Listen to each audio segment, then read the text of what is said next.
Hi there, hope you're doing well. Just continuing on in our conversation about love, and we've been working through the book, the chapter of 1 Corinthians chapter 13.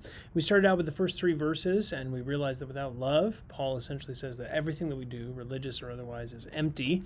And then we've looked at what love does, what it generates in the heart. And there's been a whole host of different things. It's patient, it's kind, and then it goes through a whole list of other things as well, things that it doesn't do. And this video, we're going to come to one that's very important. It's that love is not provoked.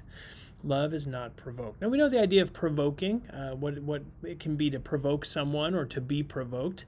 This word in Greek is very descriptive. The root of the word is the word for sour wine. And it means just to have an upset stomach, to be upset, to feel sort of the way that you would feel if you drank something that was sour orange juice, sour wine, sour milk, something in your stomach that makes you feel uncomfortable. And the only other time that the word is used, interestingly, in the New Testament is when Paul is in Athens and he sees all of the idols all around the city and he is provoked. It says that he's upset in his stomach. Really interesting way to use that. In fact, in that case, it's used in a positive sense. He sees their idolatry and it bothers him that the city is so full of idols. But here Paul says that love is not provoked, that you are not bothered by someone who you are genuinely loving. Now what does that mean? Well, we've talked about how love can be love for self or love for others. And so what does a person who loves themselves look like in terms of being provoked? And the answer is that person is generally an irritated person. They're irritated and bothered with other people, with their idiosyncrasies, with all sorts of little things. They find themselves sort of upset at other people, and they don't ever think of themselves as being an irritation. It's always other people. Other people are irritating. They're irritating me. That irritates me. This irritates me. That irritates me. That's the sense of what that means. Just someone who's generally bothered by other people.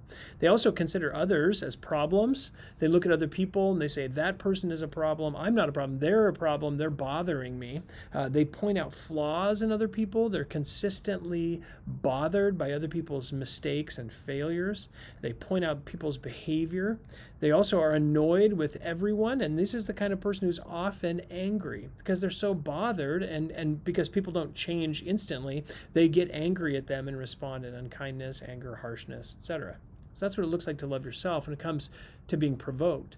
But what does it look like to love someone else and to not be provoked? Well, there's a bunch of things there, right? The first thing is that you know your own tendency to be irritating.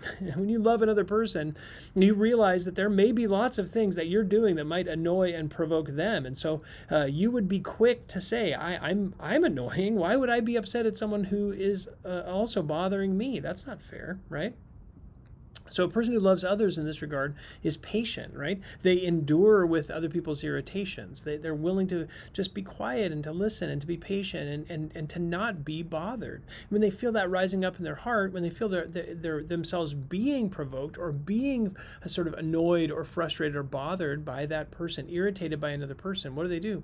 They quickly repent of that. They realize that when that feeling is in their heart, they're not actually loving that person. And so what they're doing is they're going to be quick to repent of that feeling of irritation or bother, right? And this kind of a person understands the power of love in helping a person through the things that are provoking them. So they look at someone and they say, well, that person is doing something that's provoking and bothering me. Well, what do I do about that? Well, the answer is you love them. And as you love them, you actually help them out of that irritating or provoking behavior that's been bothering you. They understand the power of love to help a person out of that situation. And so when you really love someone, you're not going to be provoked. You're going to repent of that sense of provocation, and then you're going to turn and you're going to seek to love that person and to care for them, understanding your own weaknesses, and then also understanding that love has the power to help and to redeem them.